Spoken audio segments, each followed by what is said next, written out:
Hi everyone, आज इस video में मैं बताने वाली हूँ एक ऐसे पर्सनालिटी डिसऑर्डर के बारे में जो ओसीडी से बहुत ज़्यादा मिलता है। और ये पर्सनालिटी डिसऑर्डर है ऑब्सेसिव कंपल्सिव पर्सनालिटी डिसऑर्डर। इन दोनों में क्या डिफरेंस होता है, क्या ओसीडी के साथ ओसीपीडी से भी इंसान सफ़र कर सकता है, किस किस तरीके के लक्षण होते हैं, कैसे इसका डायग्नोसिस बनता है, क्या इसका इलाज है, मैं सब कुछ आपको बताऊंगी और सारे क्राइटेरियाज को आपको केस के एग्जाम्पल से एक्सप्लेन भी करूंगी। तो ये वीडियो आपको लास्ट तक देखना है, शेयर जरूर करना है, क्योंकि आपका एक शेयर किसी के डाउट्स क्लियर कर सकता है, किसी को हिम्मत दे सकता है कि वो इसका ट्रीटमेंट ले और आप उनकी जिंदगी में कुछ सुकून ऐड कर सकते हैं। तो इस वीडियो को आपको लास्ट तक देखकर मुझे कमेंट सेक्शन में जरूर बताना है कि आपको मेरा वीडियो कैसा लगा, ताकि मुझे भी मोटिवेशन रहे कि मैं आप लोगों के लिए ऐसे वीडियोस लाती रहूं। तो चलिए शुरू करते हैं। देखिए, ये ऑब्सेसिव कंपल्सिव पर्सनालिटी डिसऑर्डर है। इसके लिए डायग्नोसिस की जो एज होती है वो होती है 18 साल या फिर उससे ऊपर होना चाहिए। इसमें टोटल 8 क्राइटेरिया होते हैं। कौन से होते हैं वो मैं भी आपको बताऊंगी।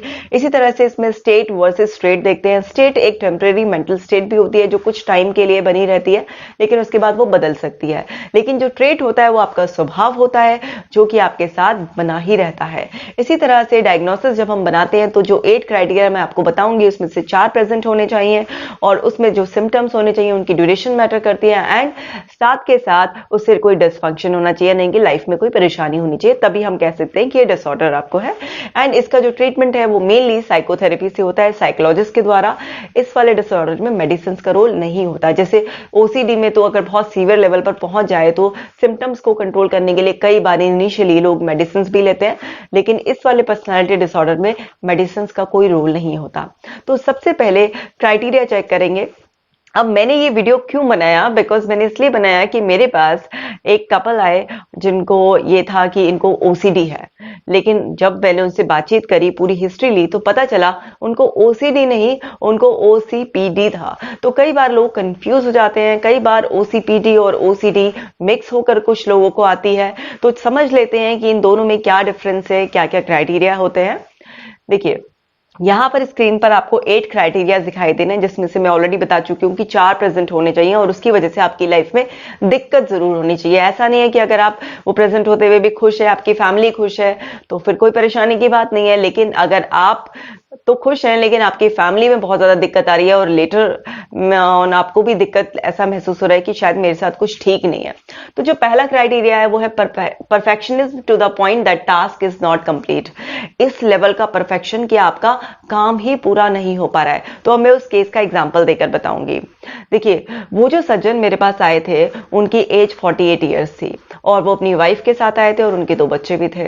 तो जब मैं सबसे पहले उनकी वाइफ से मिली और उनके बच्चों से मिले तो उन्होंने बोला कि इनको मैम ऑब्सेशन है और इनको ना बहुत ज्यादा कंपल्सिवली एक काम के पीछे पड़े रहते हैं, इतना ज्यादा परफेक्शन से करते हैं उस काम को कि वो काम ही कंप्लीट नहीं हो पाता है। कि हमारे घर में कंस्ट्रक्शन चल रहा है लेकिन उन्होंने 45 बार बाथरूम की टाइल उखड़वा दी है कि ये यहाँ से टेढ़ी है, यहाँ पर ये है वो है, और फिर उसके बाद भी इनको सेटिस्फैक्शन ही नहीं मिल रहा है। ये समझ ही नहीं पा रहे हैं कि भाई बाथरूम की तो टाइल है, अगर हल्का फुल्का इधर उधर हो भी गया तो इतना मैटर नहीं करेगा, कौन है इतना नोटिस कर रहा है। लेकिन ये बार बार जाते हैं, लेबर को तंग करते हैं और उखड़वा देते हैं वहां से। तो उनका जो परफेक्शन होता है वो इस हद तक होता है कि वो कई बार उनका काम ही कंप्लीट नहीं हो पाता। जो दूसरा क्राइटेरिया होता है pre occupied with rules details and list. ऐसे लोग बहुत रूल्स रेगुलेशंस को फॉलो करते हैं। जरूरी नहीं है कि उनके जो एक कॉमन जनरल रूल्स हैं वही हों, उनके खुद के बनाए हुए रूल्स भी हो सकते हैं। वो बात बात पर बहुत लिस्ट बनाते हैं। तो उन्होंने बताया कि अगर मैम कोई भी काम बता दो, अगर मार्केट चलने के लिए भी गलती से आपने कह दिया है तो उसकी लिस्ट बनेगी और उसकी लिस्ट में भी बार बार इतना ऑक्यूपाइड होते रहेंगे, वो उसे पूरा सिमेट्री में बनाएंगे, फिर उसमें और चीज बोलेंगे, सोचते रहेंगे, सबसे बात करेंगे और इतने घंटों लगा देंगे कि हम लोग फ्रस्ट्रेट हो जाते हैं और वो मार्केट चलने के लिए तैयार ही नहीं होते हैं। तो इस तरीके का अगर ऑब्सेशन है किसी की पर्सनैलिटी में, ये क्राइटेरिया। इसी तरह से जो थर्ड क्राइटेरिया होता है involve in work at the cost of leisure activity. अपना जो काम है वो इस हद तक करते रहेंगे कि जो उनका फ्री टाइम होता है, जो एंजॉय करने का टाइम होता है, उसको भी वो सारा का सारा काम में ही लगा देते हैं। तो ऐसे लोगों की फैमिली लाइफ बहुत डिस्टर्ब होती है। तो उन दोनों बच्चों की कंप्लेंट थी कि मैम हमें पता ही नहीं है कि फादर के साथ कैसे एंजॉय किया जाता है, बिकॉज ये कभी फ्री नहीं होते हैं। जब देखो अपना काम करते रहेंगे, कभी लैपटॉप पे काम करें तो घंटों घंटों काम करते रहेंगे और उसके बाद भी ऐसा नहीं है कि बहुत प्रोडक्टिव काम करते हैं, उनका काम ही नहीं कंप्लीट होता है, बार बार उसी में ही इन्वॉल्व रहेंगे। तो काम परफेक्शन से करना अच्छी बात होती है, और लेकिन अगर वो ऑब्सेशन का रूप ले ले और आप बिल्कुल फ्री टाइम भी इंजॉय नहीं कर पा रहे हैं, आप कहीं आ नहीं रहे हैं, जा नहीं रहे हैं, एंड घर वाले भी आपसे फ्रस्ट्रेटेड हो रहे हैं, तो ये एक कंसिडरेशन का पॉइंट है। इसी के साथ जो फोर्थ क्राइटेरिया होता है, inflexible about matter of morality, ethics and values. इन लोगों की सुपर ईगो बहुत ज्यादा हाई होती है, इनके एथिक्स, इनकी वैल्यूज, सब चीजें इतना राइट रॉन्ग में फंसे रहेंगे, और उस राइट रॉन्ग के चक्कर में बड़ा ही टाइम कंज्यूमिंग होगा, और छोटी छोटी बातों पर जो इनके दिमाग में रिजिडिटी होती है, उसकी वजह से ये लोग बहुत ज्यादा मतलब अड़ जाएंगे। जैसे कि अगर अपना नुकसान कर लेंगे, किसी दूसरे का नुकसान कर लेंगे, उसे ह्यूमिलेट कर लेंगे, लेकिन जो उनके दिमाग में सेट हुआ हुआ है चीज है, उसको ये बिल्कुल भी फ्लेक्सिबल नहीं होने देंगे। जैसे कि उस लड़के ने, जो उनका बेटा था, उसने बताया कि अगर घर में पूजा भी होगी और सब लोग बहुत फ्रस्ट्रेट हो रहे हैं कि मैम एक बार हमारे घर में हवन था, धुएं से सब लोग फ्रस्ट्रेट हो रहे थे और सब चीज हो रहे थे, तो सभी लोगों का ये इच्छा था कि पंडित जी से बोलें कि थोड़ा शॉर्ट में मंत्र पढ़ दें, लेकिन इनका ये था कि नहीं, वो पूरा का पूरा सिस्टमैटिक होना चाहिए, ये तो बहुत ही ज्यादा गलत हो जाएगा और भगवान जी से नाराज हो जाएंगे, ये तो सारा का सारा उसी सिस्टम में चलना चाहिए जिस तरीके से पंडित जी को मंत्र पढ़ने चाहिए, एक लॉन्ग मतलब डिटेल्स में इसमें। तो इनके लिए बड़े ही वो जो वैल्यूज फिक्स होते हैं वो उसी पर ही स्टिक रहते हैं, रिजिड रहते हैं। इसी तरह से जो नेक्स्ट क्राइटेरिया है वो है not able to discard worn out and worthless things. जो इनकी ऐसी बेकार चीजें भी होती है ना, जिससे कोई इमोशनल वैल्यू जुड़ी भी नहीं होती है, ये उसको भी ऐसे संगवा कर रखते हैं जैसे कितनी वैल्यूएबल चीजें होती है। अब जैसे देखो, मैं अपना एग्जांपल दूं आपको, मेरी डॉटर 12 साल की है, तो उसके जो फर्स्ट क्लोथ था जो उसने जन्म लेने के बाद पहना था, तो उससे मेरी बहुत ही ज्यादा इमोशनल वैल्यू जुड़ी हुई है, तो मैंने उसका वो बेबी फ्रॉक जो है ना अभी तक संभाल कर रखा हुआ है। तो ऐसे मेरी तरह बहुत सारी मदर होंगी, बहुत सारे लोग होंगे जिनकी कोई इमोशनल वैल्यू की चीज होती है, बहुत पुरानी भी हो जाए या उसमें कुछ नुक्स भी आ जाए तब भी नहीं छोड़ना चाहते हैं, दैट्स अ डिफरेंट थिंग, वो इस क्राइटेरिया में फिक्स नहीं होंगे। लेकिन ऐसे लोग जो यूजलेस चीजें भी हो गई हैं उसे नहीं छोड़ने देते। तो उनकी वाइफ ने बताया कि मैडम, इनके जो पुराने पुराने जर्नल्स हैं जो बिल्कुल आउटडेटेड हो गए हैं, इन्होंने अपने स्टडी सेक्शन में वो भी लगा रखे हैं, अगर एक भी इधर से उधर हो जाता है या किसी भी दिन थोड़ा सा इनका सिस्टम जरा सा भी हमने हिला दिया, चेंज कर दिया, तो घर में महाभारत तो होना ही है पक्का। मतलब ये ऐसी चीजें भी नहीं फेंक पाते हैं कि जिसमें कि कुछ काम की नहीं है, जिसमें कोई इमोशनल वैल्यू भी नहीं है। अब ये वाला जो सिम्टम होता है, ये होर्डिंग ओसीडी वालों का भी होता है बहुत ज्यादा, तो इसमें कंफ्यूज नहीं होना है, अभी मैं सब कुछ क्लियर करूंगी आपको आगे। तो नेक्स्ट क्राइटेरिया चेक कर लेते हैं। इसमें 6 क्राइटेरिया जो है, रिलैक्टेंट टू डेलीगेट वर्क। ऐसे लोग क्या है, सारा जिम्मेवारी अपने ऊपर ही लेना चाहते हैं, ये किसी को अपना काम नहीं बांटना चाहते। जैसे इन्हीं सज्जन का एग्जांपल ले लें, तो इनका घर बन रहा है, जिन्होंने बाथरूम की टाइल 45 बार उखड़वाई है। तो अब क्या है कि इनका बेटा कहता है कि मैम मैं रिस्पॉन्सिबिलिटी लेना चाहता हूँ, वाइफ कहती है मैं भी रिस्पॉन्सिबिलिटी लेना चाहती हूँ कि भाई हम भी कुछ सिलेक्ट कर लें, हमारे ऊपर भी कोई जिम्मेदारी जाए। बट इन्हें किसी पर विश्वास ही नहीं है, इन्हें लगता है कि सारा काम मैं ही अच्छा कर सकता हूँ, तो इनको क्या है, अपने ऊपर ही सारी जिम्मेदारी लेनी है। इस चक्कर में क्या होता है, ये डेलीगेट नहीं कर पाते तो काम ही पूरा नहीं हो पाता है। भाई अगर कोई इंसान ऐसा है कि ऐसा मतलब, अब जैसे सपोज डॉक्टर है तो वो ही देखेगा तो ही पेशेंट को कुछ फायदा होगा, तो यहां पर तो यह है कि भाई डॉक्टर अपना काम दूसरे को डेलीगेट नहीं कर सकता। लेकिन एक घर में जो घर बन रहा है तो उसमें और लोगों की भी चॉइस होती है, या आप अपना मदद करने के लिए दूसरों को भी कुछ काम दे देते हैं, वहां पर भी अगर आपको डेलीगेशन में प्रॉब्लम आ रही है तो ये फिर कंसिडरेशन का पॉइंट है। ऐसे लोगों में ये प्रॉब्लम बहुत होती है। इसी तरह से नेक्स्ट क्राइटेरिया, 7th क्राइटेरिया देखते हैं, माइजरली एक्टिविटीज। ये कंजूस होते हैं खुद के लिए भी और दूसरों पर पैसा खर्च करते हुए भी इनको बहुत ही ज्यादा जोर पड़ता है। तो उनकी वाइफ की शिकायत थी कि मैम 8-8, 10-10 साल पुरानी पैंट शर्ट घसीटते रहेंगे और अगर हम लाकर भी दे देंगे तो भी इनको कोई खुशी नहीं होती है। इनको वो लगता है कि नहीं, इसको फेंकना नहीं है, क्या फायदा है पैसे कपड़ों पर खर्च करके, कोई भी फायदा नहीं है। और अगर हम लोग घर में कुछ सामान लाने की डिमांड करते हैं तो उनको ऐसा लगता है कि जैसे पता नहीं हमने क्या अनयूजुअल डिमांड कर लिया, घर में बहुत ही तमाशा हो जाना है। चाहे अगर हम टीवी चेंज करने की बात करें या कोई फर्नीचर चेंज करने की बात करें, पता नहीं घर का कंस्ट्रक्शन भी कैसे करा रहे हैं, और उसमें भी जब हम चाहते हैं कि ये भी चेंज हो वो भी चेंज हो तो उसमें भी इनको बहुत ज्यादा जोर पड़ता है। ये बिल्कुल नहीं चाहते हैं कि घर में इतना रिनोवेशन हो। ये सारी चीजें हमें बहुत ज्यादा परेशान कर रही है। इसी के साथ साथ जो 8th क्राइटेरिया होता है, रिजिडिटी एंड स्टबर्ननेस, ये बहुत ही ज्यादा जिद्दी अड़ियल होते हैं कि मतलब ये वाली टायर लगेंगी तो बस यही वाली टायर लगेंगी, अब इसमें कुछ भी चेंज नहीं होगा। तो इनको क्या है, अपना एक सेट माइंडसेट होता है, जैसे जिद्दी टाइप लोग हो गए हैं, तो ये परफेक्शन के बिल्कुल ही इंतहा ही कर देते हैं। इनको ऐसा लगता है कि ये ही सही है, बाकी लोग जो है वो उनको समझ नहीं पा रहे हैं, और इस चक्कर में क्या है कि दूसरों को इनडायरेक्टली टॉर्चर करने लग जाते हैं, ह्यूमिलेट करने लग जाते हैं, और सबको ऐसा इनको लगता है कि बाकी लोग भी इनको फॉलो करें बिकॉज ये राइट है। अगर घर में इनकी पोजीशन थोड़ा डोमिनेंट हो, जैसे कि फाइनेंशियल कंट्रोल इनके हाथ में हो, या फिर ये इंटेलिजेंट कैटेगरी में आते हो, तो फिर घर वालों की मुसीबत और भी ज्यादा बढ़ जाती है, क्योंकि इनका नेचर बड़ा ही डोमिनेटिंग हो जाता है।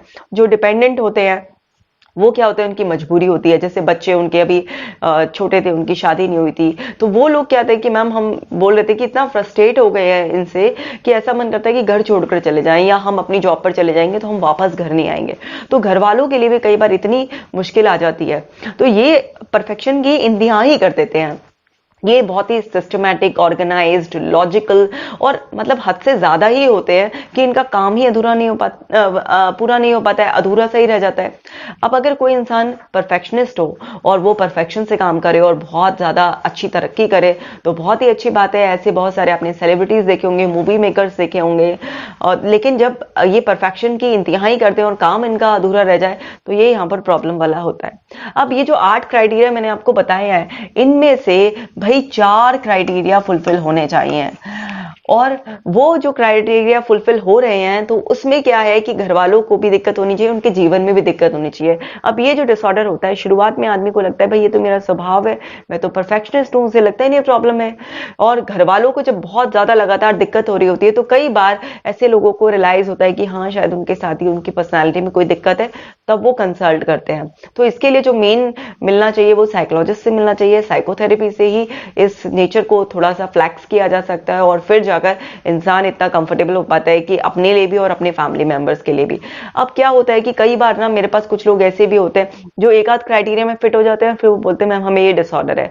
तो ऐसा नहीं है, 4 क्राइटेरिया मिनिमम प्रेजेंट होने चाहिए। हाँ, किसी में 7-8 पूरे भी हो सकते हैं, लेकिन 4 तो होने ही होने चाहिए। जैसे इन सज्जन को बहुत ही ज्यादा दिक्कत थी, जो मेरे पास जिस केस का मैंने एग्जांपल दिया आपको, इनमें लगभग 8 ही क्राइटेरिया बिल्कुल मैच कर रहे थे, और फैमिली बहुत ही ज्यादा परेशान थी, और वाइफ ने मुझे बताया कि मैं कई बार सोच चुकी हूँ इस आदमी से डाइवोर्स ही ले लूं। तो बहुत ज्यादा परेशानी आती है, लेकिन 4 क्राइटेरिया तो मिनिमम होने ही चाहिए, और उसकी वजह से खुद को और बाकी लोगों को दिक्कत होनी चाहिए। तो ये चीज हमने समझ ली कि क्राइटेरिया के बारे में। अब ये समझते हैं कि ये ओसीडी से कैसे अलग होता है। अब समझते हैं इस बात को। देखिए, हम बात कर रहे हैं ओसीपीडी वर्सेस ओसीडी की। इसको डिलीट कर लेते हैं क्योंकि ये मेरा नेल लग गया है इस पे। दोबारा से समझते हैं, ओसीपीडी वर्सेस ओसीडी। अब देखिए, मैंने वो मेरा नेल लग गया था, मैंने उसको रब कर दिया, इट डजंट मीन्स कि मुझे ओसीपीडी है, वो जस्ट इसलिए कि वो थोड़ा सा नीट नहीं लग रहा था। तो ऐसा हम सभी लोग परफेक्शन के लिए थोड़ा बहुत ऐसा करते हैं, लेकिन इसका मतलब ये नहीं होता है कि उन सब लोगों को भी ओसीपीडी है। तो क्राइटेरिया को मैच करते वक्त बिल्कुल भी गलती ना करें, बहुत ध्यान से समझें। तो जो ओसीपीडी है, यानी कि जो पर्सनैलिटी डिसऑर्डर है, इसका जो व्यक्ति होता है वो क्या होता है, उसको ऐसा लगता है कि मैं सही हूं और बाकी सब लोग गलत हैं। तो वो फोर्स करना चाहता है, वो दूसरों पर भी वो चीजें अपनी थोपना चाहता है। तो ये जो पर्सन होता है वो होता है ईगो सिंटोनिक। ईगो सिंटोनिक वो पर्सन होता है जो मैं राइट हूं, मुझे समझो भाई।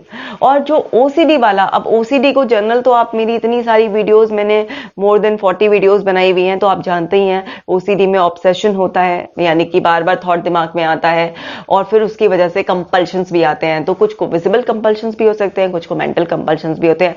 आप ये सब जानते हैं, और डिटेल में जानकारी के लिए मेरी ओसीडी की तमाम वीडियोज हैं, आप वो देख लीजिए।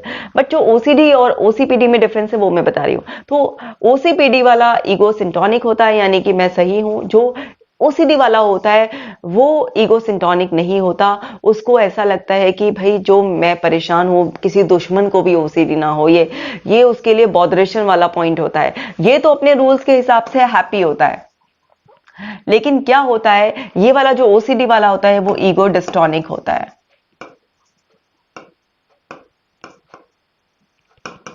ये क्या होता है, अनहैप्पी होता है। इसको बिल्कुल भी नहीं लगता कि जो मेरे दिमाग में ऑब्सेशन आ रहा है या मुझे कंपल्शन करना पड़ रहा है ये कोई और भी करे। ये उससे बहुत ही ज्यादा अनहैप्पी होता है, बॉदरेशन फील करता है।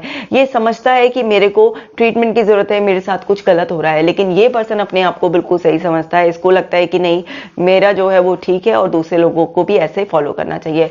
जो ओसीपीडी होता है वो एक ट्रेट होती है, यानी कि एक आपका स्वभाव होता है ऐसा।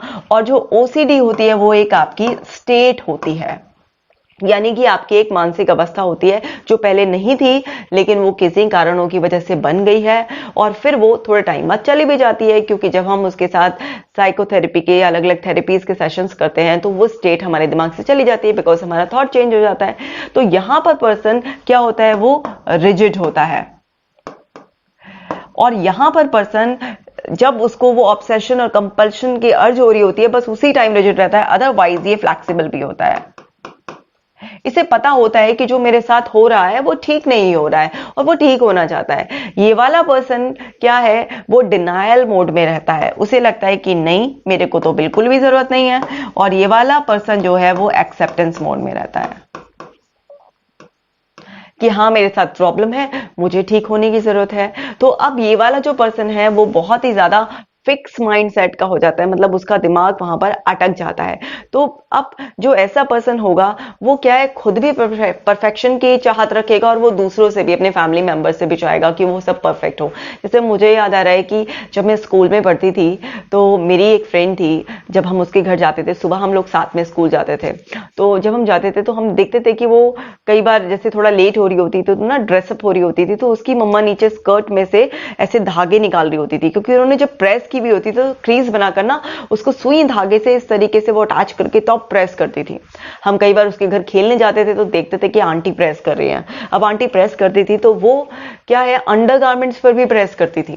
तो तब तो हमें ऐसा लगता था, आके मम्मी से बोलते थे, मम्मी देखना उसकी मम्मी कितना प्यार करती हैं, वो तो उसको ना अंडरगारमेंट्स भी प्रेस कर कर पहनाती हैं, और आप ना बिल्कुल भी ध्यान नहीं देते हो इतना, कि हमारी तो कभी अंडरगारमेंट्स पे प्रेस नहीं होती है, या हमारी तो यूनिफॉर्म पे भी आप ऐसे प्रेस कर देते हो, तो उसकी मम्मा देखो कितना ख्याल रखती है।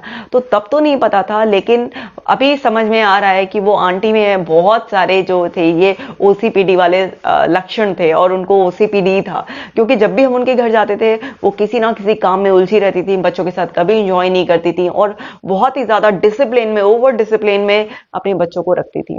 तो नहीं नहीं, अच्छा है, हमारी मम्मी जैसी थी, परफेक्ट थी। तो ये जो ओसीपीडी वाला जो पर्सन होता है, ये अपने आप भी लाइफ में बहुत दिक्कतें महसूस करता है और दूसरों को भी दिक्कतें महसूस करता है। इसके अंदर जो है वो बिल्कुल टर्म ऐसे होती है, एलोप्लास्टी। इसका जो बिहेवियर होता है वो एलोप्लास्टिक होता है, यानी कि बिल्कुल भी वो फ्लेक्सिबल नहीं होना चाहता, बल्कि वो दूसरों को फोर्स करता है ऐसा हो। अब ये जो ओसीपीडी और ओसीडी में बेसिकली डिफरेंस यही होता है, आप जानते ही हैं कि ओसीडी में ऑब्सेशन, कंपल्शन सब अनवांटेड होते हैं। तो हाँ, ये भी ध्यान रखना है कि यहाँ पर जो भी कुछ होता है ये अनवांटेड होता है, और नेचर में ये क्या है, इंट्रूसिव होते हैं। लेकिन यहाँ पर क्या है, वो वांटेड होते हैं। ये तो चाहते हैं कि भाई जैसा इनके दिमाग में आ रहा है, जो इनकी आइडियोलॉजी है वही राइट है और वही होना चाहिए। लेकिन ये बेसिक से डिफरेंस होते हैं दोनों में। अब दोनों कई बार कॉम्बिनेशन में भी आते हैं। ऐसा देखा गया है कि जो ओसीडी सफरर है और जो ओसीपीडी है, ऐसे 15% to 20% पेशेंट्स होते हैं जिनमें दोनों का कॉम्बिनेशन होता है। कुछ ऐसे भी आते हैं जो ओसीडी का शिकायत लेकर आते हैं, लेकिन पता चला उनको ओसीडी नहीं है, इसमें ओसीपीडी है। बिकॉज जो मेन डिफरेंस है वो यही है कि जो ओसीडी है उसमें कोई भी इंट्रूसिव थॉट किसी भी तरीके का आ सकता है, लेकिन इसमें उनको ऐसा कोई इंट्रूसिव थॉट नहीं आता है। उनको जो उनका काम होता है उसी से रिलेटेड परफेक्शन वाली चीजें उनके दिमाग में ऑब्सेशन के रूप में चलती रहती है। जैसे ओसीडी कई तरीके की होती है, किसी को हाथ धोने के, साफ सफाई के, किसी को सिमेट्री में रखने के, किसी को सामान को डिस्कार्ड ना करने की, या किसी को स्टडी के टाइम पर दोबारा से उसको पढ़ने की, वगैरह वगैरह बहुत तरीके की ओसीडी होती है। तो वहां पर क्या होता है कि मैजिकल थिंकिंग से दो अनरिलेटेड सिचुएशंस जुड़ती हैं, लेकिन ओसीपीडी में ऐसा कुछ नहीं होता है। उसमें तो मान लीजिए एक पर्सन है, वो अपने कोई लैपटॉप पे काम कर रहा है, कोई प्रेजेंटेशन बना रहा है, तो उसी में ही वो फोकस्ड रहेगा और उसी को ही परफेक्शन की हद तक करेगा जब तक उसको वो सारा काम उसके माइंडसेट के अकॉर्डिंग पूरा ना हो जाए। चाहे उसमें उसका 1 दिन एक्स्ट्रा लग जाए, उसका 2 दिन एक्स्ट्रा लग जाए। तो कई बार इनकी जो रिलेशनशिप होती है, जो इनकी वर्क लाइफ होती है, वो बहुत ज्यादा पुअर होती है। ये जितना पोटेंशियल रखते हैं, जितना ग्रोथ कर सकते हैं, वो ग्रोथ नहीं कर पाते हैं उतना, क्योंकि जब काम पूरा होगा, जब आपकी परफॉर्मेंस अच्छी होगी, आप मेंटली फ्री रहोगे, तभी तो आपके लाइफ में कुछ खुशियां आएंगी, आपको कुछ ग्रोथ मिलेगी। अदरवाइज ये सब कैसे पॉसिबल होगा? तो यहां पर हमें दोनों में डिफरेंस समझना बहुत ज्यादा जरूरी है। तो आई होप कि आप इससे डिफरेंस समझ गए होंगे। और ट्रीटमेंट आप जानते ही हैं दोनों का। मैंने बताया ओसीपीडी का जो मेन ट्रीटमेंट होता है वो साइकोथेरेपी होती है, एंड जो ओसीडी होता है उस पे भी माइल्ड टू मॉडरेट लेवल पर। तो 100% आप जो है ना काउंसलिंग से, साइकोथेरेपी से बिल्कुल ठीक हो जाते हैं। अगर बहुत ही सीवियर लेवल पर आपकी 20 साल, 30 साल, 40 साल पुरानी ओसीडी पहुंच गई है, तो इनिशियली सिम्टम्स को कंट्रोल करने के लिए कुछ मेडिसिन की जरूरत हो सकती है, लेकिन अल्टीमेटली आप ठीक तो तभी भी साइकोथेरेपी से ही होंगे। तो इस वीडियो में अब इतना ही। अब आप जरूर समझ गए होंगे, तो अपने आप भी क्राइटेरिया मैच कर लीजिएगा। बट मैं फिर भी ये कहती हूँ कि मेरी कोई भी वीडियो देखकर अपने आप ही दिमाग में कोई भी डिसऑर्डर ना बना ले और परेशान ना हो, किसी प्रोफेशनल एडवाइस को जरूर लें। आपने अगर अभी तक मेरी ऐप डाउनलोड नहीं की है तो उसे जरूर कर लीजिए, क्योंकि इसमें ओसीडी की, एंग्जाइटी की और तरह तरह की और प्रॉब्लम्स की जो एक्सरसाइजेस हैं वो आप सब लोगों के लिए फ्री है। और आपने मेरी बुक जरूर पढ़ी होगी। अगर नहीं पढ़ी है तो जरूर पढ़िए, क्योंकि dear depression let's break up एक अमेजिंग बुक है, एक मास्टरपीस है, जिसमें मैंने एक स्टोरी के जरिए एक रियल केस को डिफाइन किया है और उसका सारा ट्रीटमेंट भी बताया है। तो मिलती हूँ फिर अपने अगले वीडियो में। इस वीडियो को शेयर कर दीजिए और कमेंट करके मुझे जरूर बताइए कि ये वीडियो आपको कैसा लगा। Take care.